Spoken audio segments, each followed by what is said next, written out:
Selamat pagi teman-teman. Nah, bagaimana kabarnya? Oke, tentu baik dan semangat.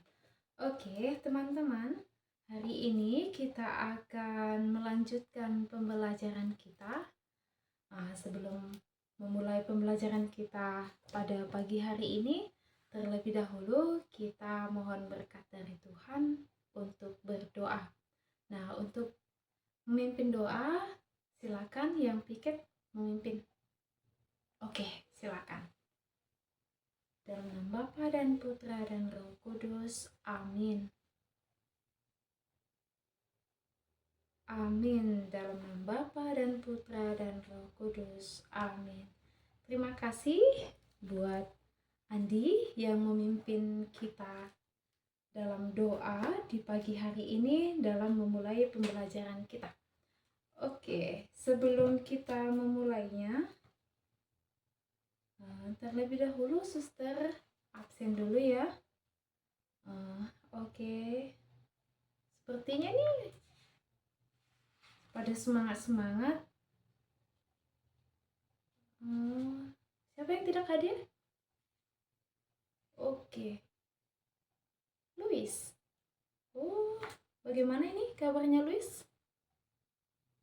Oh, lagi sakit. Mana suratnya? Oh, ini. Oh iya, makasih. Berarti semuanya hadir ya, selain Luis. Oke.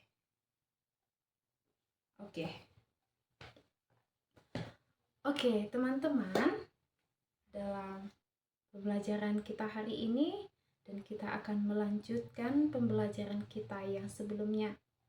Nah, yaitu dengan sumber-sumber mengenal Yesus Kristus. Oke. Ada yang masih mengingat yang pertama itu? Sumber pertama dalam mengenal Yesus Kristus itu apa? Oh iya, kitab suci. Benar sekali. Oke. Masih ada ingat? Kitab suci terdiri dari Perjanjian Lama dan Perjanjian Baru. Oke. Lalu Perjanjian Baru terdapat dalam Perjanjian Baru terdapat 4 Injil. Apa itu? Ayo. Matius, Markus, Lukas, dan Yohanes. Oke. Nah, dalam Injil ini menceritakan tentang apa? Ayo, yang kemarin masih ada yang mengingat? Iya, benar. Nah, dalam Perjanjian Baru itu menceritakan tentang kehidupan, ajaran, serta karya Yesus, penyelamatan Yesus dalam hidup kita. Oke. Nah, berarti di sini Injil memberikan gambaran mendalam tentang benar, siapa Yesus dan perannya sebagai juru selamat umat manusia. Oke, baik, terima kasih teman-teman. Nah, untuk itu kita akan membahas untuk selanjutnya sumber-sumber dalam mengenal Yesus Kristus. Nah, kalian bisa melihat dari buku panduan kita halaman 65. Oke. Yaitu sumber-sumber mengenal Yesus Kristus. Yang kedua yaitu tradisi suci. Oke.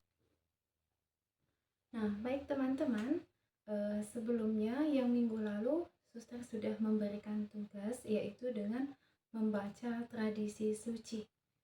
Itu setelah membaca itu, nah, ada yang ingin menjelaskan apa itu tradisi suci dalam gereja Katolik? Ya, silakan Hani. Apa? Oh iya, benar sekali. Bahwa tradisi suci merupakan pengalaman iman yang diperoleh oleh para rasul yang diteruskan dari generasi ke generasi hingga pada sekarang ini ataupun zaman yang akan datang. Nah, oke. Tradisi suci ini yang merupakan menjadi bagian penting dalam kehidupan gereja yang tentu membantu kita untuk memahami ajaran-ajaran Yesus. Nah, bagaimana ajaran tersebut diteruskan dari generasi ke generasi. Nah, itu baik juga itu dalam praktiknya, mulai dari liturgi, ajaran moral, maupun ajaran bapak-bapak gereja. Nah, kita coba melihat dalam tradisi suci juga, yaitu dalam liturgi dan doa-doa, devosi, dan banyak sekali ya. Nah, tentu ini semua membantu kita untuk semakin mendalami dan memahami Yesus Kristus. Nah, melalui tradisi suci, kita dapat melihat dan bagaimana iman kita atau iman Katolik berkembang dan dihayati dalam kehidupan sehari-hari. Nah, contohnya kalian itu seperti merayakan Ekaristi. Nah, siapa yang di sini yang rajin dalam mengikuti Ekaristi?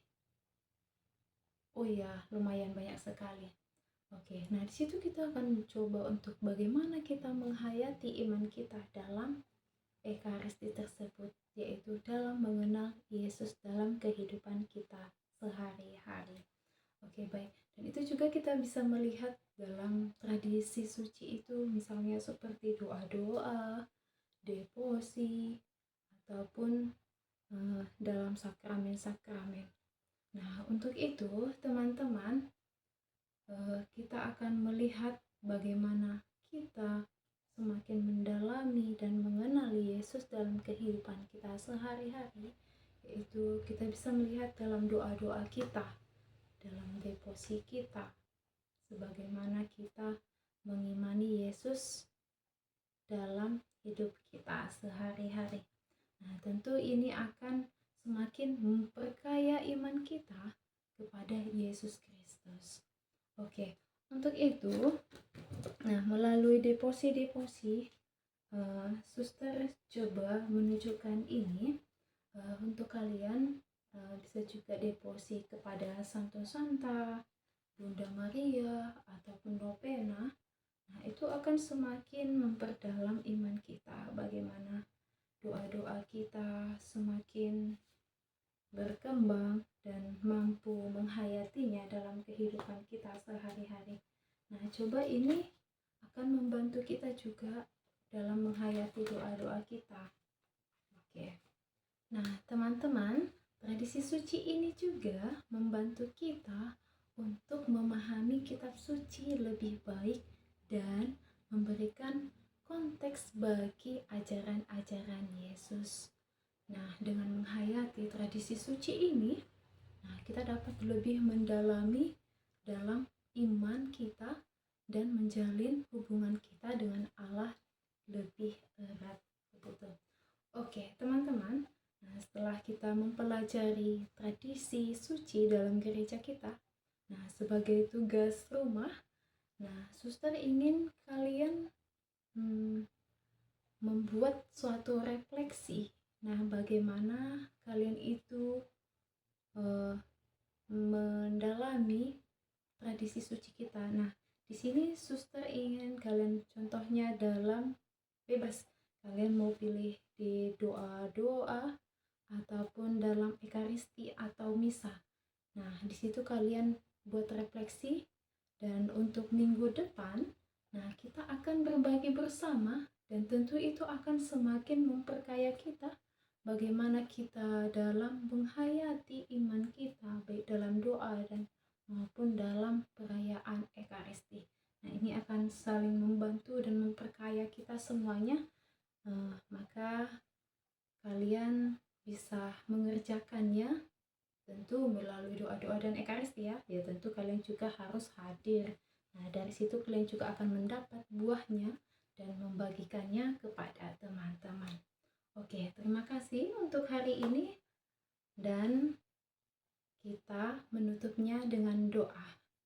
Oke, silakan petugas doanya. Yuk. Dalam nama Bapa dan Putra dan Roh Kudus. Amin.